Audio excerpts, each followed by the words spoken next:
So we move to sources of ethics. Where do we get our ideas about what is right, what is wrong, what is good, what is bad? Okay. So we have some agents or institutions that set moral norms that are used in ethics for the purpose of making judgments. So we have the first one. We have tradition and conventions and intergenerational practices. Okay, so when I was talking about the existence of God, the first answer we had was the fact that we came and our parents told us so. Okay, so and you'll pass the same belief system, assuming you have the same belief system, to your children. All right, so you don't really, sometimes you can't explain it. You met that particular practice and you continue with that. Some cultural practices. Yes, an example of cultural practices that in modern day we might consider to be odd, but are still ongoing. Anybody? If you have something like that in your area, can you share the example with us? Please, the Twins Festival. The Twin Festival. The Gans celebrate. Mm-hmm. To those who are not Gans, they will think it's not really modernized. Like modern times, you shouldn't be doing all these things. But those who are Gans, they understand the practices, the culture. I think they are okay with it. Okay, so what do they do? What is it about, the Twin Festival? So those twins will come out and they will share food, their food. They will be distributing food. They will be showcasing them. I think that's what they do. So they cause a lot of traffic. But what is the belief system? Why is it done? Do you have any idea? Actually, I don't really have idea. For protection's sake, I'm not really sure about it. Okay, but is the pole, is that the pole or something? The pole is still there by the provost. It's still there by the provost. What is the reasoning behind that? The virginity test. Virginity test. Yes. Okay. All right, that's fine. So we have practices that are ongoing. If you go to the North, I think there's a recent bill. It has not yet been passed to law on. They've stopped that thing. On which is talking about the mutilation, female genital mutilation. No. I'm talking about the witch camps. The witch camps, they've banned them. Yes. So a law now, it's not just banned. A law has been passed, saying that if you were even to describe somebody as a witch, there is some consequence. I think it's still in a bill form. Francis Xavier or something like that is leading that. Dosu, yes, is leading that particular bill. And I think the last time I heard it was almost good. Okay. So yes, if you were not in these communities, these things look very odd. But if you come from those particular areas, especially those that they have some reasons behind them, the tradition basically continues. Sometimes you can't even explain some of the practices, but they still continue. Okay, so we get our source of ethics from there. Then we have various types of institutions that help us also get our ethical foundations. Educational institutions, religion, social institutions, all of this help in forming our ethical belief systems and our behaviors. The next one is very close to tradition and convention. We have nomological axioms. All right. So basically, they are like sayings, practices, belief systems that have existed in time past that you've met, and we basically buy into those things. Okay. We have things like if you're bathing, you don't have to sink. Have you heard it before? Don't sink whilst bathing. Yes, please. Yes. And what is the reasoning? Is it the scientific reasoning or what we were told? What you were told? What were you told? We were calling for dwarfs. That was Okay. what we were told. Like But as I was told growing up, either I was of your growing up. parents will die. Good. Some of your parents will die if you continue with that behavior. You were calling dwarfs if you were singing at night. Any other axioms that we had growing up? Apart from not singing whilst bathing. Any other? We don't sweep at night. You don't sweep at night. What will happen if you sweep at night? What will Then you somebody do? might die at home. Somebody might die at home. Yeah, any of the household members might. If you sweep at night. Yeah. Any other? Daphne. You guys don't behave as if you've not stayed in the village before. Eh? Give me the examples and let me go. Prof, so you don't palm in an empty mortar and pestle. If you do that, what will happen? You are pounding your mother's breast or so she Or will your feel, father's what? so they will feel that. They'll feel the pain. Yeah. Idris, sir? Yes, Prof, I don't know whether mine is the first one or the action, but then when we were growing, when we were becoming a little men, there was one thing that we were told that as a man, if you ever have an affair with another man's wife, that you know, and you marry before you die, you also hear somebody having an affair with your wife. So Okay. that was the law of karma that we, but I don't know whether it's part of the first one is there or is there. Oh, they Because are, of that. yes, they are very close. The isms are almost like the sayings, but the sayings also tend to become the practices. So they are very related. Gilbert, I can see you on. Yeah, hello, Prof. Yes. What I also know is if you're a man, you don't sleep with two sisters. Two sisters, you don't have to sleep with two sisters. What will happen if you do?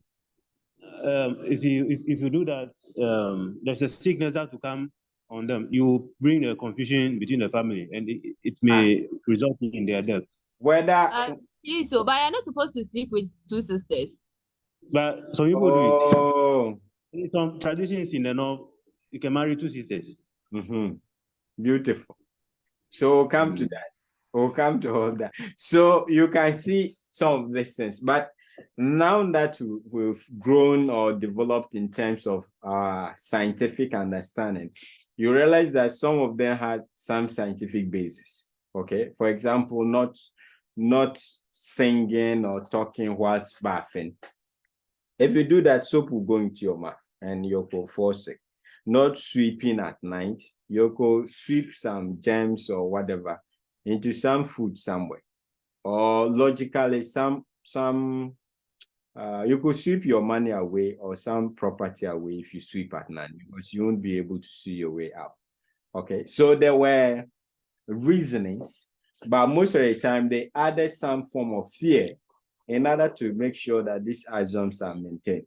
Okay. The other one we missed out is the days that you are not supposed to either go fishing or farming. All right. They will tell you on Thursdays, don't go fishing, especially if you're in the coastal regions. If you do, what will happen? On Tuesdays, that's when you don't go fishing. On Thursdays, you don't go to the farm. On Thursdays, you don't go to farm. Tuesdays, yes. No fishing. Yes. If you go fishing, what will happen? Mommy water will come for you. Yes, and these things, and it's coming from we'll look at somewhere our experiences. Yes, the next point: knowledge, wisdom, and experience. Some of these things, as illogical as you may think it is, if you play with them, you also see the consequences. Okay, there have been several stories where people got lost at sea because they went to the sea on Tuesdays. Okay, and after performing their rites, they are able to pinpoint to the fact that the gods were angry and so on and so forth. So sometimes the experience, wisdom, and knowledge people have gathered over the period backed up certain practices that we may not do them because some people have received consequences as a result of that. Okay. The last one we want to look at will be family and friends. Obviously, they tend to influence our ethical development. All right. So what they believe in and how you were raised up in your family will likely influence your ethical development. All right. Like somebody was saying, if you go to the north, we have some culture, not everybody, but we have tribes that probably permit you to be able to marry somebody and a sister. All right. 2 sisters you can marry and so on and so. So if you grew up from this kind of orientation, all right, it will influence the way you behave. If you can even marry 2 sisters, what about chasing more people that are not related by blood and so on and so forth? I'm not saying that it's an excuse, but I'm only saying that kind of background, your family and all that can influence your ethical development in terms of what is right or what is not right. Okay. So the things that we've seen so far are the sources, all right, of ethics, where we get our ethical beliefs come from these 5 or so main sources. Gilbert, I can see your hand. Hello, Prof. Yeah, I want to ask, why is it that incest is a crime? In some communities or cultures, it's a taboo, but by law too, it's a crime. I want to know, please. No, rephrase your question again. I want to know why incest, sleeping with close relatives or her sister, is a crime. In some cultures, it's forbidden, but it's also against the law. You want to know why it is against the law? Yes, please. The why I can only explain it scientifically because it is believed that it can lead to propagation of some form of disease or some form of infirmity. Okay, for example, if you have some disease or some weaknesses running through a particular blood, if you were to allow the same people to give birth, that particular deformity or problem will continue forever. Okay, but if the person was to match up, it's just like, it's a blood group, this ASAA thing, how is it called? SS, you said? Genotype, beautiful. Your genotype, right? Assuming you're coming from a family that they are SS, and they were to allow you people to marry, like the law permits that you can marry your sister and so on and so forth. What it means is that the SSS will continue and will waste all the resources and so on and so forth of the family. Okay, so that is basically the scientific reasoning for that. But as to, there may be other notions behind why it is wrong. But scientifically, this is the kind of argument I've heard why incest should not be permitted. Okay. But as we indicated much earlier, when it comes to ethics, it falls within the domain of philosophy, not so much science. All right. It doesn't have to make sense to us. There might be all kinds of analysis that comes to play in deciding that incest is strong. Idrisu, I can see your hand. Yes, so thank you, Prof. I want to also add to what you said regarding the incest. You know, if that was also allowed, there would have been a lot of abuse because the home where you are coming from with your sisters, it will expose a lot of people at early ages with those kind of abuses. So maybe those things were also taken into consideration because you realize that before you meet somebody outside to engage a person and even finding a place to go and have that thing that you want to do, What is It's not that an you easy want task. to do? Why is that thing? Prof, like when we say having an affair, okay, Why is the with meaning the of having an person. affair? Prof, I think my colleagues understand. I don't understand. I'm not your colleague. I don't understand. Anne Marie. Anne Marie, what is he trying to talk about? What is he trying to talk about? I think he's trying to talk about having sex. Idris, so continue. Okay, thank you, Prof. So, if you are, as a young person, yeah, you don't have your own house, you don't have your own room. So when you are meeting somebody outside, there were a time when we were growing, we have girlfriends, you could even take them home. So there was that kind of challenge. But if that was allowed, then people within the same house, sometimes we feel their parents are not around, we just be able to have their way. So I think that might be one of the reasons why the laws of Ghana also decided to enshrine it as part of a crime. Beautiful, beautiful. I've not seen it anywhere. But if you remember our very beginning, philosophy, we said logic. Logic is part of philosophy. So we might not know the exact point, but if you can make arguments that makes sense, then we accept that. So I think this one holds a lot. All right, that this one holds a lot. In spite of it even being a crime, we have parents still doing it. We have siblings still doing it because of the reason that Idris just mentioned, right? We have even mothers and their children. Okay, maybe because of the difficulty of going out there to look for a man, they choose to do that with their own sons and so on and so forth. So I think that is a very valid point that we can consider. Okay. Any other issue, or we should continue? Are we fine?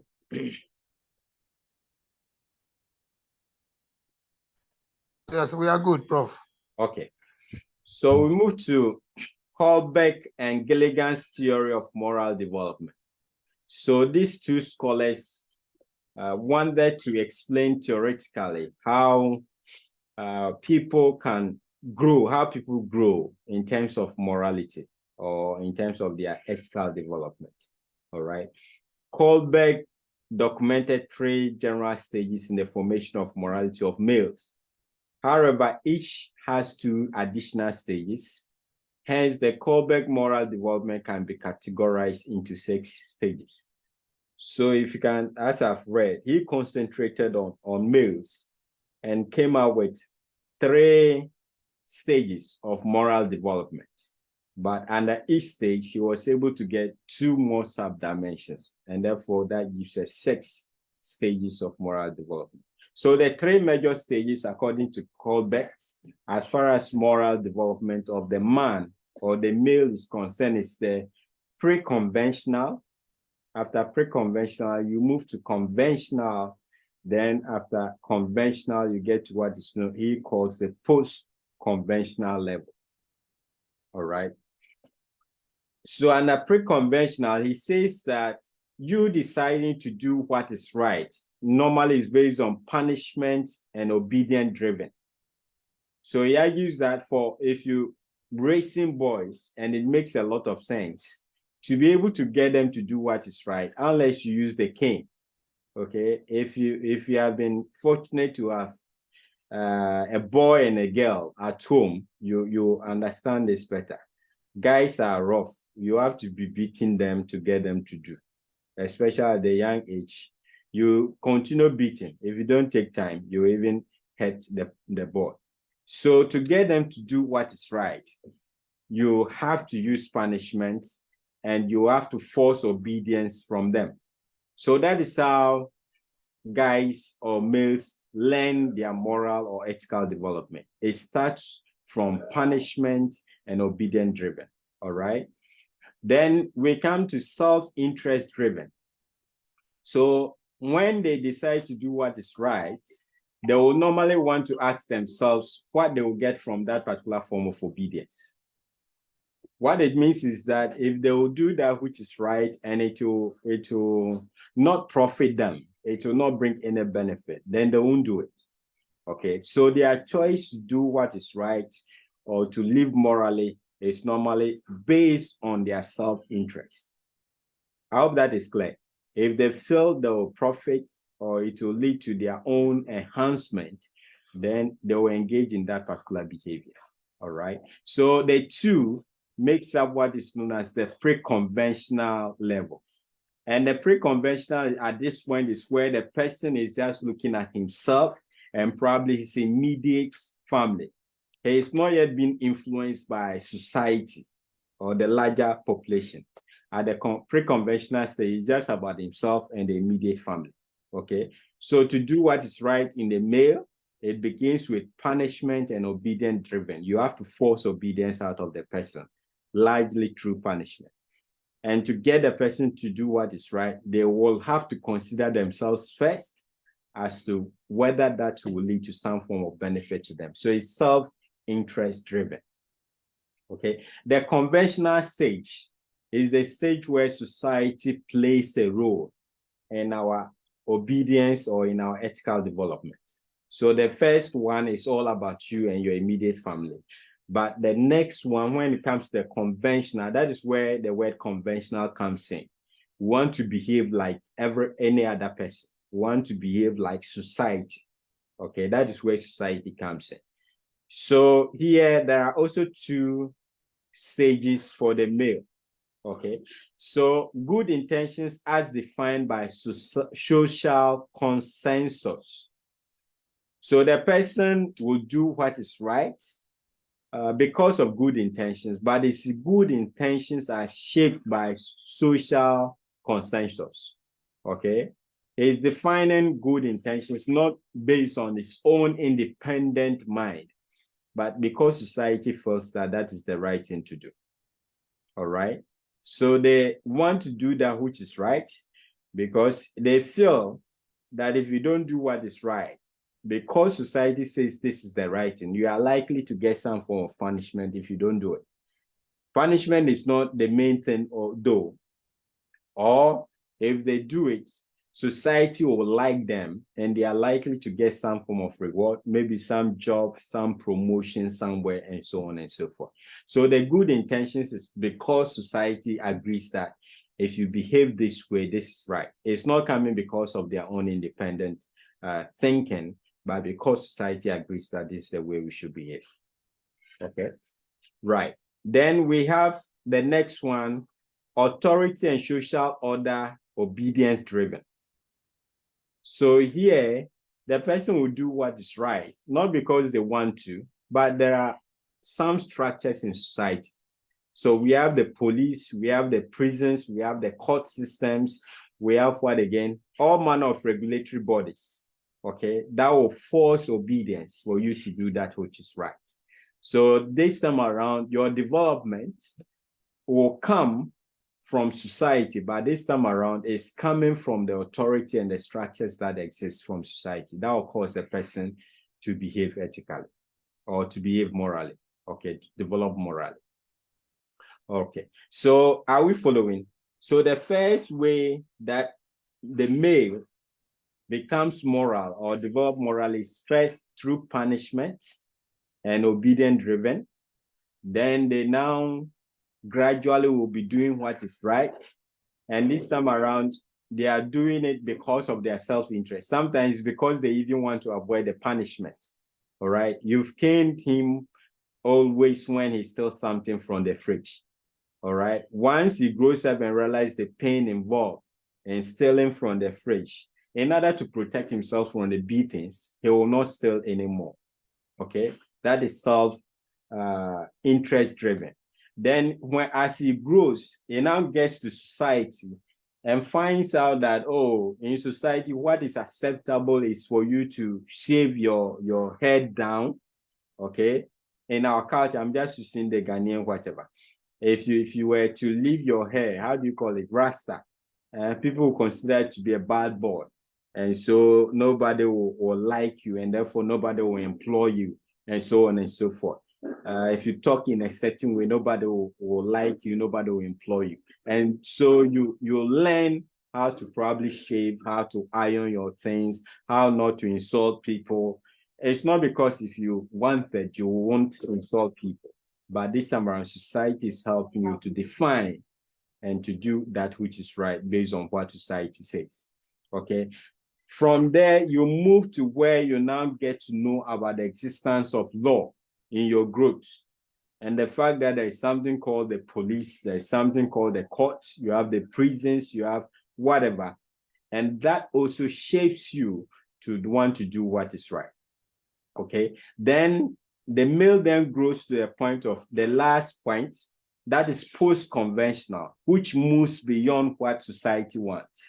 So post-conventional is no longer about society. You've gone beyond what society wants, and somehow you want to reason for yourself. Okay, it's very similar to the pre-conventional, but the pre-conventional, there is still parental and immediate family influence.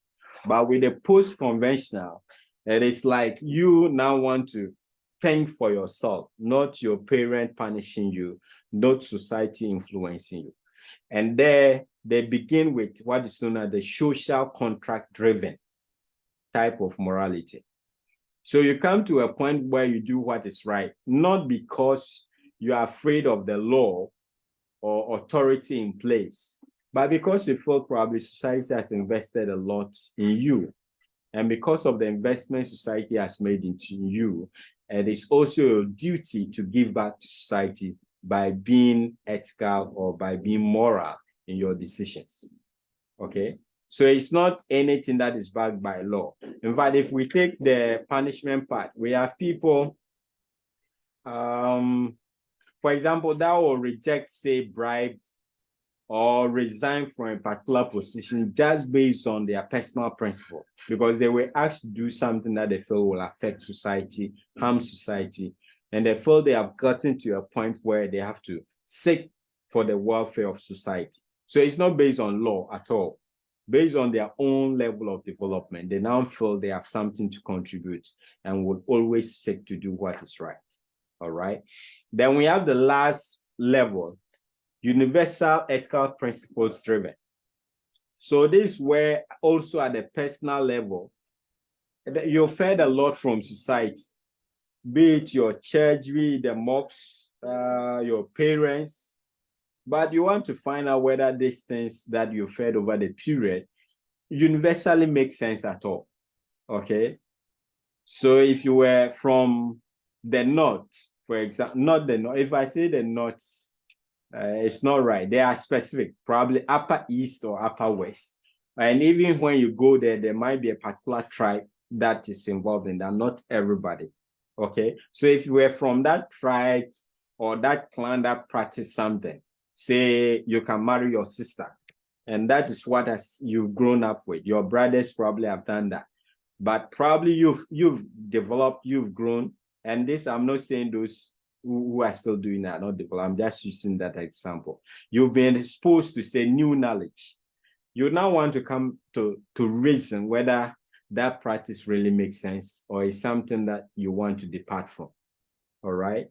Recently, Dr. Ward-Mills almost gave us an example of that. Anybody who has followed his recent controversy within the context of what we are saying?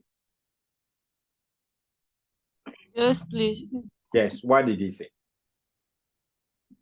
He was talking about, is it the polygamy? Yes, I'm talking about the polygamy. Yes, what did he say? He was saying even animals can marry two, or they can have an affair with two people, how much more human beings? Okay. But me, I didn't, yeah. because I don't really buy into that, so I really didn't follow it. Mami said, well, I'm not talking about your feelings now. I'm only asking you about what he said. Yeah, so basically that's what he said. So Okay. there's nothing wrong in marrying more than one.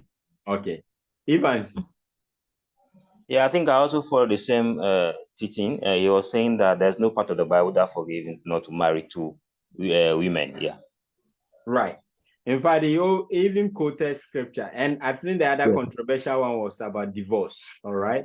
Where he pointed from scripture where God himself was asking people to divorce other people and so on and so forth. So the point, I'm not here to actually judge the comment as to whether it's right or wrong, but I'm just talking about the fact that he's gotten to the last stage where now, in spite of the criticisms that will come, what anybody will think about him, and all that he has heard and probably preached over the years, he's now coming back to ask whether these things are really true. In fact, he made a comment like he doesn't know when it became a sin within the context of polygamy. All right. If you follow that distance, he was like, he doesn't even know when it became a sin that if you marry more than one, it's a sin in the Bible. And that even the heroes that we're seeking to follow after were all polygamous. But I'm not saying it's right. I'm not saying it's wrong.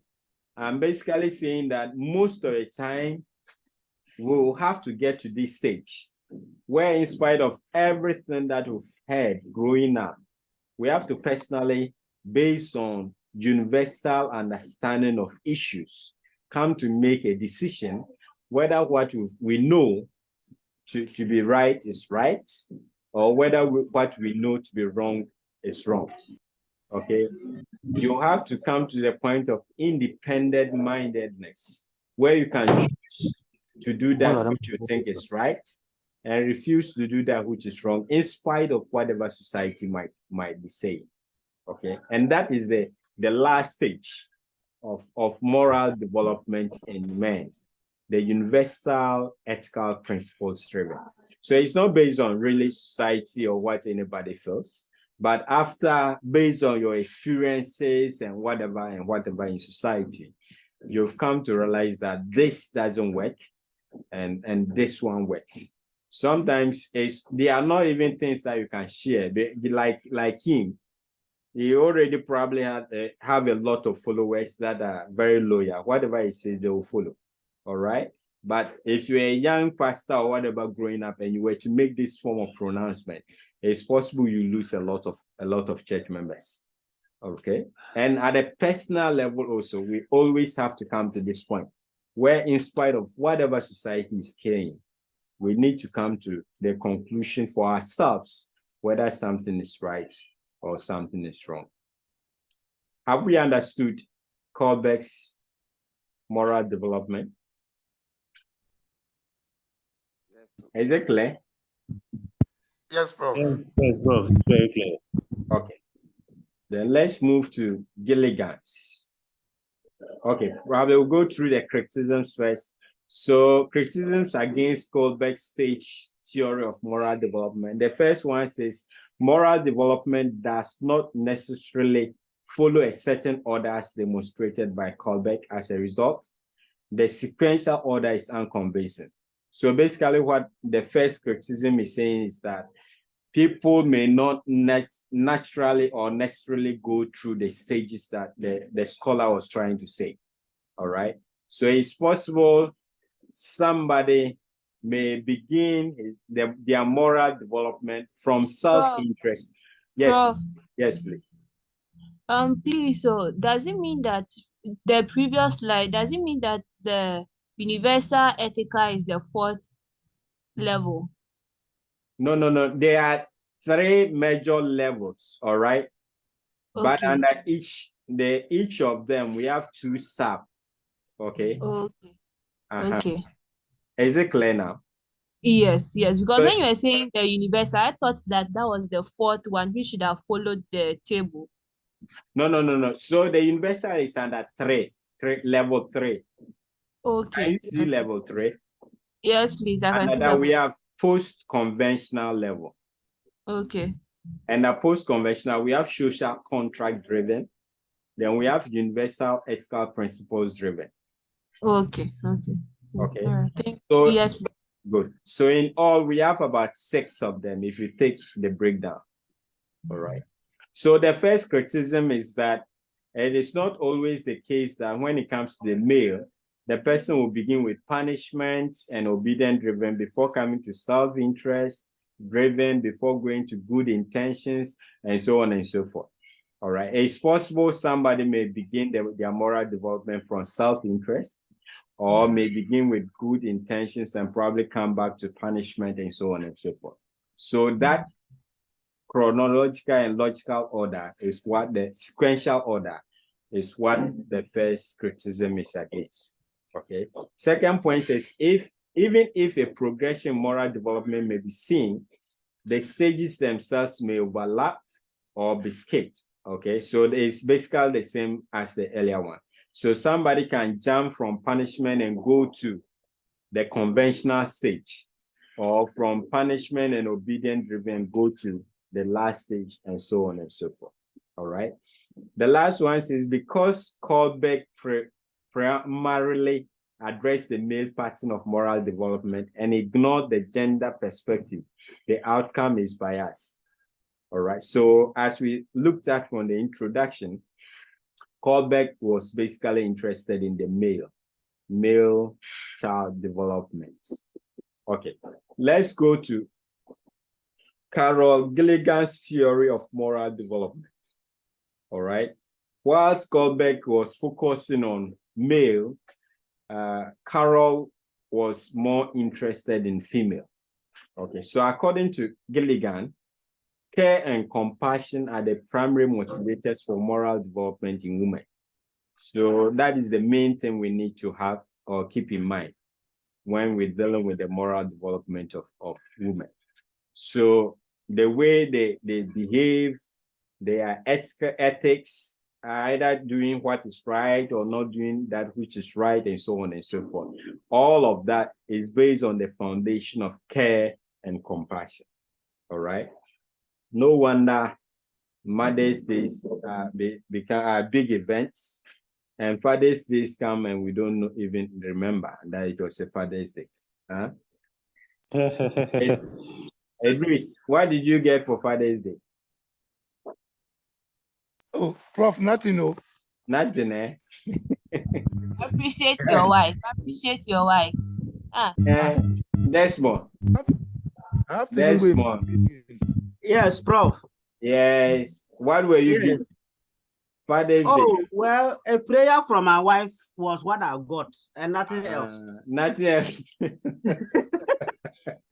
What else were you expecting? Oh, like I did for her. Okay. In fact, it's a problem. But is she your mother? Is your wife your mother? Oh, really? Mama Sewa, do you want to bring this argument here? No, she's not your mother. She's your wife. Do you want us to end the lecture on this argument? She's not your mother. She's your wife. No, so you do for her. I'm her first son. As you people want to be, you have made it so. You have argued for that, and we have given it to you. That's money. It's okay. It's okay. Don't distract my class. Mama Sewa in this room. Let's go. I hear you, Prof. Okay. So I just want us to remember the issue about care and compassion being the basis for the moral development of the female. All right. So that also, the stages are also 3 here, but unlike the male, that we have subdivisions making 6 here, we don't have those subdivisions. So we just have the 6. Okay. So we have that, but the meanings still remain the same. The pre-conventional stage is where you are thinking about yourself and probably the influence of your immediate family. Okay. So also for the female, a woman's primary objective at this point is survival at the pre-conventional stage. So they'll either do what is right or wrong based on their own perception of what can make them survive. All right. Self-interest, if you want. So it's based on survival. But once they move from there and they could get to where they now want to think about society, that's the conventional stage. All right. At this point, a woman realizes that self-sacrifice can contribute to her life's goodness. Okay. So at the conventional stage where they move from grow beyond themselves and now be thinking about society, they are known for self-sacrifice. In fact, to them, their life makes more sense when they sacrifice for other people. And other people here, we are not talking about so much distance people. It could be their brothers, it could be their sons, it could be their husband, and so on and so forth. So they get more fulfillment when they sacrifice themselves for other people. Okay, and we all have stories to tell about the sacrifices that our mothers have made over the period. It's either you were sick as a child, whether she had to do a lot of selling at the market to pay your fees. There are all kinds of stories about sacrifices that women have made to raise up their children. Okay, unlike the man who just ran away. When the times get all tough, all they have to do, sometimes they don't even tell the family where they are going to. They just vanish. You don't know where they are. Okay, because probably they don't have the means, they don't have the money, they feel shy, they feel whatever, and so they just vanish. But women will put in all they can in order to please people other than them. Okay, so that is where this care and compassion thing comes from. They find some level of fulfillment when they show care and compassion to other people. But we have to be careful here. This doesn't mean that every woman is like that. We'll come to that when we talk about virtue ethics. Sometimes the generalization, people write on that, and they can cause you a lot of trouble if you get the sections in these generalizations. Okay, but largely, most women are like that.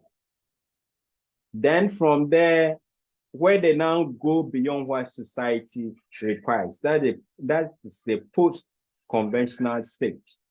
At this point, a woman realizes that satisfying her desires no longer justifies the needs.